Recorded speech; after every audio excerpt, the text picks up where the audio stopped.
नीलम गोरे यांच्या उद्धव ठाकरेंबाबत मर्सिडीज गाडी घेऊन पद देतात या विधानानंतर ठाकरे सेनेच्या महिला पदाधिकारी आता चांगल्याच आक्रमक झाल्यात आणि त्यामुळे आज या पुण्यातल्या महिला पदाधिकाऱ्यांची एक महत्त्वाची बैठक आहे।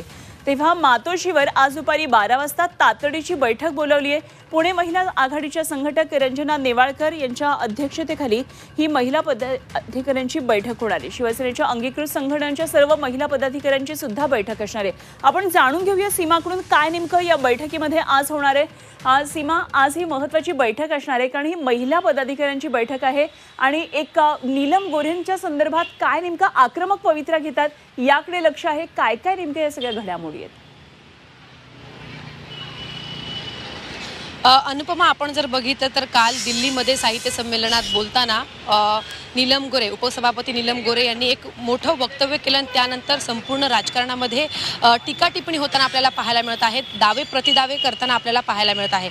आणि तेव्हापासून नीलम गोरे यांच्या विरोधामध्ये ठाकरे गटाच्या महिला पदाधिकाऱ्यांनी आक्रमक भूमिका घेतलेली आहे। काल संध्याकाळी आपण जर बघितलं तर मुंबई असेल, पुणे असेल, या ठिकठिकाणी नीलम गोरे यांच्या विरोधात आंदोलनं जी आहे ती करण्यात आली आणि नीलम गोरे यांना आतापर्यंत पक्षाने काय काय दिलेला आहे याचा संपूर्ण पाढा जो आहे तो महिला पदाधिकाऱ्यांनी वाचून दाखवला।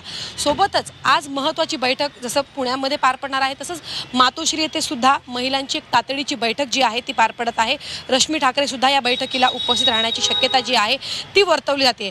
खरं तर महिला पदाधिकारी आक्रमक झाल्यानंतर या बैठका पार पडत असल्यामुळे आता या महिलांच्या या बैठकांमध्ये पुढची रणनीती जी आहे ती ठरण्याची शक्यता आहे आणि नीलम गोरे यांच्या विरोधामध्ये आता पुढे नक्की कशा पद्धतीने भूमिका मांडायची आहे या संदर्भातली रणनीती आजच्या या बैठकीमध्ये ठरण्याची शक्यता जी आहे ती वर्तवली जाते। खरं तर नीलम गोरे या उपसभापती असल्यामुळे खरं तर त्यांच्या संदर्भात बोलताना एक तारतम्य पाळावं लागतं। त्यांच्या विरोधात आंदोलन करताना सुद्धा सगळे तारतम्य पाळून सगळ्या गोष्टी ज्या आहेत त्या कराव्या लागत असतात, अन्यथा यांना सुद्धा कारवाईला सामोरे जावं लागू शकतं। त्यामुळे आजच्या बैठकीमध्ये या सगळ्या मुद्द्यांसंदर्भात चर्चा होण्याची शक्यता आहे आणि ज्या पद्धतीनं नीलम गोरे यांनी वक्तव्य केलेलं आहे की पक्षामध्ये मर्सिडीज दिल्यानंतरच पद दिलं जायचं, या संदर्भात आता त्यांना कशा पद्धतीने उत्तर द्यायचं आहे आणि पुढे नक्की कशा पद्धतीने आंदोलन करायचं आहे एकंदरीतच। त्यामुळे आजची रणनीती नेमकी काय असणार आहे युबीटीची ही आपल्याला बघावी लागणार आहे। जरूर या सर्व घडामोडींवर लक्ष ठेवून राहा सीमा। वेळोवेळी आपण चर्चा करूया आणि तुमच्याकडून माहिती जाणून घेत राहू। तुर्तास धन्यवाद।